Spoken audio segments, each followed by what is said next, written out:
Jóvenes estudiantes, muy buenos días y bienvenidos a la clase de Historia del Perú.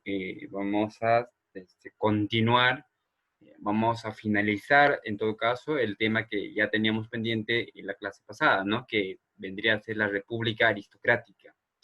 Entonces vamos a culminar eh, este gobierno. Nosotros que estábamos viendo, vimos el primero y el segundo gobierno en la República Aristocrática. Vamos a continuar entonces con el gobierno de José Pardo y Barreda, que en su primer gobierno, ¿no? Que va a tener desde el 24 de septiembre, desde el 1904 hasta el 21 de 1908, ¿no? Continuamos entonces. Antes de entrar al gobierno, vamos a hacer una breve biografía, ¿no? José Pardo y Barreda nació el 24 de febrero del año de 1864 en Lima. Su nombre completo era José Simón Pardo Ibarreda.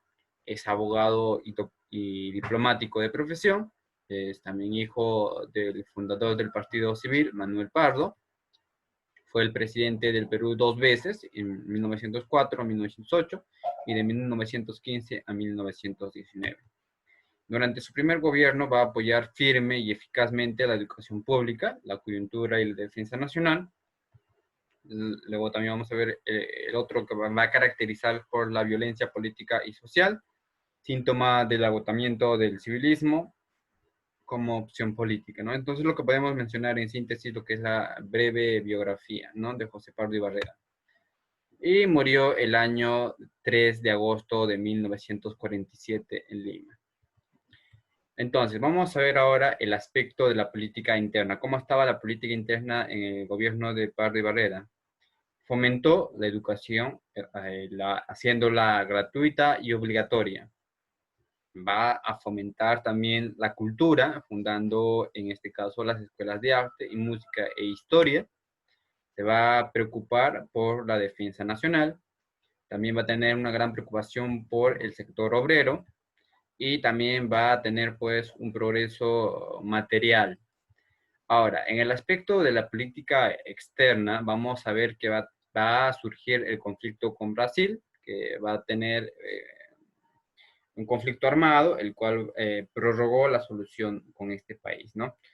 Eh, También vamos a tener problemas limítrofes con Colombia, Ecuador, Bolivia, eh, a causa del primer conflicto, ¿no? Con respecto a Chile, este también va a seguir acentuado en la política de la chilenización, originando conflictos con el Perú. Entonces, de esa forma nosotros vamos viendo lo que es tanto la política interna como la política externa. Ahora, ¿cuáles fueron las obras más importantes de Pablo de Barreda? Primero, la expansión de la educación. Gracias a él se da o se logra lo que es la expansión de la educación hacia todos lados. Segundo, va a fundar la Escuela Normal de Varones. Ahí vemos la Escuela Normal de Varones. Luego también va a reorganizar la Escuela Normal de Mujeres. Va a inaugurar la Escuela de Arte y Oficio. Y vemos, luego también se va a dar la creación de la Dirección General de Instrucción. Luego también va a crear el Consejo Superior de Educación, lo que hoy veríamos muy parecido a lo que es SUNEDO. Luego también va a hacer la fundación de la Escuela Superior de Guerra y también va a adquirir bastante material bélico, ¿no? Preparándose para la guerra, ¿no? Como ya habíamos tenido la guerra con Chile, entonces él quería estar preparado para eso. Va a inaugurar también lo que vendría a ser la cripta de los héroes. También vamos a ver la inauguración del monumento de Bolognesi, ¿no? Lo que hoy conoceríamos como Plaza Bolognesi. Entonces, esas son las obras más importantes que podemos resaltar sobre Emanuel Pardo y Barrera. Ahora vamos a pasar al siguiente gobierno, que es de Augusto B. de Leguía, ¿no? Que va a ser de 24 de septiembre de 1908 hasta el 24 de septiembre de 1912. Una breve biografía es que él nace el 19 de febrero de 1863 en Lambayeque. Su nombre completo es Augusto Bernardino Leguía Salcedo. Es político, negociante, empresario de profesión, ¿no? Fue el presidente de Perú 2 veces, de 1908 a 1912 y de 1919 a 1930. Puso fin a la República Aristocrática para dar lugar al oncenio de Leguía, eso lo vamos a ver en la siguiente semana. Murió el 6 de febrero de 1932 en Lima. Ahora, vamos a ver el aspecto de la política externa, ¿no? Se van a romper las relaciones diplomáticas con Chile debido al rechazo del obsequio chileno, ¿no? Se va a firmar también lo que vendría a ser el Tratado de Polo Bustamante en 1909, con el fin de solucionar el problema limítrofe con Bolivia, ¿no? Que ya lo teníamos con anterioridad. También se va a firmar el Tratado Velar de Río Branco en ese mismo año, con el fin de solucionar el problema limítrofe con Brasil. Con respecto a Ecuador, este no va a aceptar el fallo del rey de España, lo cual va a provocar una guerra o indicios de guerra, que afortunadamente va a tener pues la intervención de los países Estados Unidos, Brasil, va a tener la intervención de Argentina, los cuales van a detener esta guerra, ¿no? También con respecto a Colombia, este levantó pues un enfrentamiento armado llamado el Combate de la Pedrera, ¿no? En donde Perú resultó vencedor gracias a Óscar Benavides. Aún así, reconoció que ese lugar era boliviano. En el aspecto económico, lo que podemos mencionar es que Leguía va a iniciar la expansión del Estado aliándose con los sectores medios. También se va a comenzar a remodelar las estructuras como carreteras, urbanizaciones, entre otras cosas. Entre 1910 y 1911 se va a producir varios préstamos al Estado sin autorización del Congreso. Como consecuencia de eso, vamos a ver lo que la deuda externa, la deuda interna va a elevarse, ¿no? Obviamente este se va a tratar de arreglar inmediatamente con una operación a crédito a corto plazo con el Banco Transatlántico, pero tampoco llegó a ser aprobada. Para arreglar esta situación que él había puesto, va a incrementar el impuesto a todo tipo de goma, ¿no? Al caucho, jebefine, todo lo que esté relacionado al tipo de goma. La elevación va a ser pues mayor a un 8%, ¿no? El precio del mercado de Liverpool, pero no va a llegar a solucionar el problema, obviamente.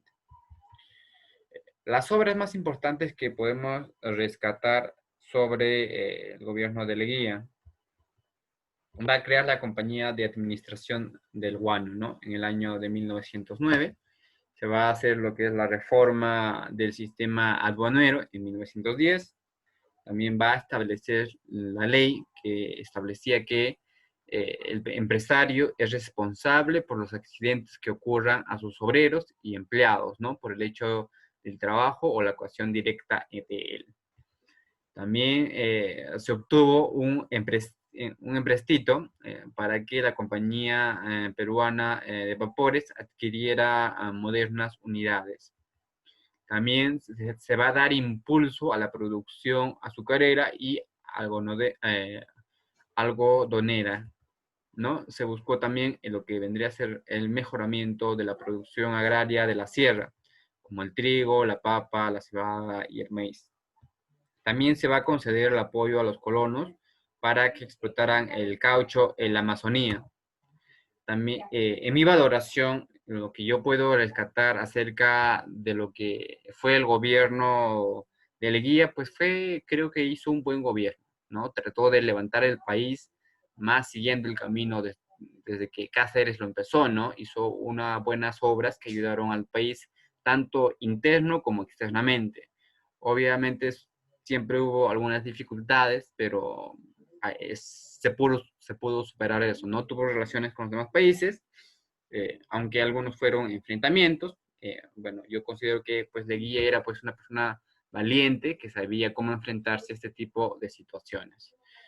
También podemos valorar sobre el gobierno de Leguía que hizo las cosas para el bien del país, ¿no? Enfocándose tanto en las mínimas cosas, ¿no? En los mínimos detalles para poder mejorar tanto su gobierno y así nuestro país. En conclusión, lo que yo podría comentarles acerca del gobierno de Leguía es que fue muy bueno, fue aceptable, fue un hombre que fue capaz de hacer que nuestro país se levantara y que la reconstrucción quedara menos para hacer, ¿no? Entonces es lo que yo puedo mencionar respecto al gobierno de Leguía, o al primer gobierno de Leguía. Seguimos entonces con Guillermo Billinghurst. Él va a tener un periodo desde el 24 de septiembre de 1912 hasta 1900. A ver, vamos a hacer una breve biografía acerca. Nace en el 27 de julio de 1851 en Arica. Su nombre completo es Guillermo Enrique Villagors Angulo. Es político, empresario, periodista de profesión. Fue el primer presidente en poner la propaganda hacia los ciudadanos, ¿no? El famoso pan grande. Fue el presidente del Perú, como ya les mencionaba, de 1912 a 1914. Además, fue miembro del clan pierolista. También va a conceder la jornada de las 8 horas a los trabajadores del Callao. Y murió el 28 de junio de 1915 en Iquique. ¿Cuáles fueron las obras más importantes que nosotros podemos rescatar de Billinghurst? Fue el promotor de la acción internacional del obrerismo peruano. Segundo, que dio el primer decreto sobre la reglamentación de huelgas, para que las personas pudieran salir a la calle a protestar por aquello que les parecía injusto, ¿no? Dio la jornada de las 8 horas para que los trabajadores tanto del muelle y de la Arcena del Callao, mediante un decreto, el 10 de diciembre del año de 1913, va a establecer la enseñanza tanto de religión e historia sagrada. Se va a crear también el Departamento de Madre de Dios en 1912. Ahí vemos. También se va a crear la compañía recaudadora de impuestos mediante la ley 1566 del 28 de marzo de 1912, ¿no? Entonces, eso es lo que podemos rescatar en síntesis de las obras más importantes de Billinghurst. Ahora vamos a pasar al gobierno de Óscar Benavides, su primer gobierno, ¿no? Que va a tener pues una duración desde el 15 de septiembre de 1914 hasta 1915. Vamos a hacer una breve biografía, ¿no? Él nace el 15 de marzo de 1876 en Lima. Su nombre completo es Óscar Raimundo Benavides Larrea. Es militar de profesión, fue presidente del Perú de 1914 hasta 1915, ¿no? A él se le conoce como el presidente de transición para el retorno de la Constitución. Para ello dio un golpe de Estado al gobierno de Billinghurst. Murió el 2 de julio de 1945 en Lima. Aspectos de la política interna de Benavides. Desde 1850, la demanda del caucho estuvo asociada básicamente a la fabricación de neumáticos para automóviles. También vamos a ver lo que es la industria gomera, se va a extender hacia por toda la Amazonía, ¿no? Y en el Perú se va a dar lo que es el apogeo del caucho, ¿no? Durante los fines del siglo XIX hasta 1912.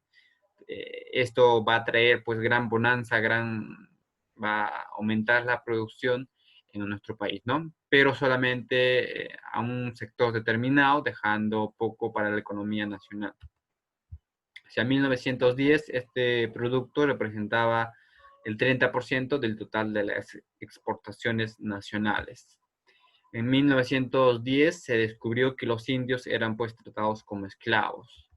En 1912 se van a producir 4.000 toneladas de caucho y había causado más de 30.000 muertos. También ese aspecto va a traer pues una mala imagen del país, ¿no? También se van a surgir los enfrentamientos tanto entre los nativos y caucheros, ¿no? Que van a seguir en 1914. En el aspecto económico, vamos a mencionar lo siguiente. Tras la Primera Guerra Mundial, Estados Unidos va a reemplazar a Gran Bretaña. Nosotros hasta ese entonces, antes de este suceso, veníamos siendo pues dominados, por así, por alguna manera decirlo, económicamente por Gran Bretaña. Pero a partir de la Primera Guerra Mundial, Estados Unidos reemplaza ese lugar, ¿no? Y va a darse en nuestra economía. Alemania pierde la proyección económica que tenía cuando perdió la guerra. Todos estos acontecimientos van a estar vinculados a la economía del país, lo cual van a permitir un incremento en los presupuestos nacionales y los ingresos se van a inyectar notablemente, ¿no? Así para el año de 1925 se alcanzaba a los 3.300.000 de libras peruanas y van a crecer a 6.600 millones. 4 años más tarde, esto va a seguir duplicándose. Las obras más importantes de Oscar Benavides, vamos a ver que él va a enfrentar el problema el problema monetario, ¿no? Cambiando de libra peruana de oro a papel moneda, ¿no? Por el temor de la Gran Guerra. También vamos a ver lo que es, va a tratar el problema de la brea y de las pariñas, que más adelante les voy a mencionar, que pese a las soluciones, peruanos seguía el conflicto con Inglaterra. También su labor política más importante fue el retorno a la constitucionalidad. Benavides va a llamar a elecciones donde salió elegido nuevamente José Pardo, ¿no? Entonces ahora vamos a hacer una valoración del gobierno de Benavides.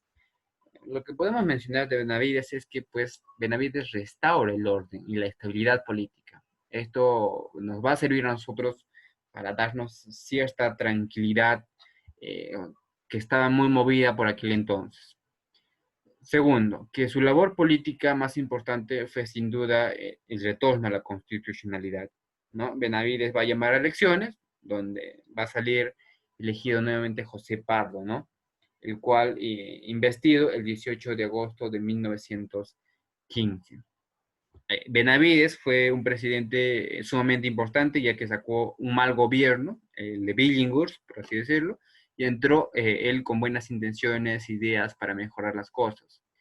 En el poco tiempo que estuvo en el poder, hizo muchas obras, ¿no? Van a destacar entre ellas la brea y Pariñas y el problema con la libra peruana. Fue justo y pudiéndose quedar más tiempo en el poder, no lo hizo, ¿no? Consideramos que en conclusión que Benavides fue pues un muy buen presidente, el cual va a dar lo mejor que pudo en los 18 meses que tuvo de gobierno, ¿no? Eh, Luego lanza elecciones y obviamente no sale como ganador. Benavides fue un presidente, en mi opinión, creo yo, justo, supo ser correcto y sincero e hizo lo mejor en ese año. Mínimas cosas en las cuales se le puede criticar y muchas en las que se le puede aplaudir. Entonces, eso es lo que yo puedo hacer, la valoración respecto al gobierno de Benavides. Seguimos ahora a José Pardo y Barrera en su segundo gobierno. Este va a tener pues de una duración del 18 de agosto de 1915 hasta el 4 de julio de 1919. Los problemas internos. Como ya sabíamos, José Pardo y Barrera al inicio fue pues, en su primer gobierno, ya lo presentamos, se va a producir una huelga en Lima que va a traer consecuencias en la cual van a tener que intervenir de manera muy activa los obreros, tanto textiles, los panaderos, los mozos de hoteles, los trabajadores tanto de Ferrocarril Central y también los trabajadores de las universidades, ¿ya? También se va a formar la Federación de Trabajadores de Tejidos del Perú, que va a beneficiar no solamente a los que tejían, sino a todos los que reclamaban. Durante este segundo gobierno también hubieron varias revueltas o huelgas indígenas, principalmente porque la autoridad abusaba de diferentes maneras con las personas de la población indígena. También se da una de las huelgas más importantes, que fue en Puno en 1915 y estuvo liderada por Rumi Maki, ¿no? Lo que correspondería a los aspectos de la política externa, nosotros vamos a ver que como un submarino alemán hundió una embarcación peruana, específicamente la embarcación Lorto, y es por ese motivo que Perú decide romper las relaciones con Alemania y aliarse con Estados Unidos como medida de precaución. Respecto al problema con la International Petroleum Company, se somete a arbitraje la corona británica y las relaciones diplomáticas con Chile van a continuar interrumpidas y tras el ataque a la residencia del cónsul peruano en Iquique, a manos de turbas de chilenos, el rompimiento de las relaciones con Chile va a llegar pues a ser totalmente, ¿no? No se va a llegar a un acuerdo. ¿Cuáles fueron las obras más importantes? Va a contribuir al alivio de la crisis económica que va con la reorganización de la hacienda pública entre los años de 1916 a 1917, la supresión de los billetes fiscales que aún circulaban, el pago de la deuda interna y la revalorización de la libra peruana. Otro aspecto, otra obra que podemos resaltar es que se va a construir el ferrocarril de Cusco a Santa Ana y el de Lima a Lurín. Obviamente se van a completar otros ferrocarriles también. También se van a dar la reorganización de la Compañía Peruana de Vapores, que fue creada en su primer gobierno, ¿no? Ahora, el problema de la brea y las pariñas, como ya les venía mencionando en los gobiernos anteriores, pues Pardo va a mostrar mucha atención para tratar de resolver este problema, ¿no? Ya que la compañía London Pacific Petroleum Company había vendido pues los derechos de arrendamiento a la International Petroleum Company, ¿no? Esto, de hecho, que iba a causar disturbios, los cuales Pardo va a lograr resolver de gran manera, ¿no? Entonces, eso es lo que podemos mencionar, el problema de la brea y pariñas. Finalmente, se da también lo que es la lucha por la jornada de las 8 horas de trabajo, ¿no? La guerra mundial va a afectar la condición tanto económica de la clase trabajadora, por lo cual van a suceder huelgas, por lo que se van a producir la implementación de la jornada de las 8 horas de trabajo. Es decir, a partir del segundo gobierno de Pardo vamos a ver lo que es las 8 horas de trabajo, ¿no? Entre otras reivindicaciones laborales, Pardo trató de resolverlo tanto de la mejor manera y al ver que los obreros se lo pedían eso y no iban a ceder, les otorgó tal beneficio. Entonces, de esa manera vemos la finalización del gobierno más conocido como la República Aristocrática. Bueno, chicos, eso ha sido todo por hoy. Nos estaremos viendo la siguiente semana. Hasta luego.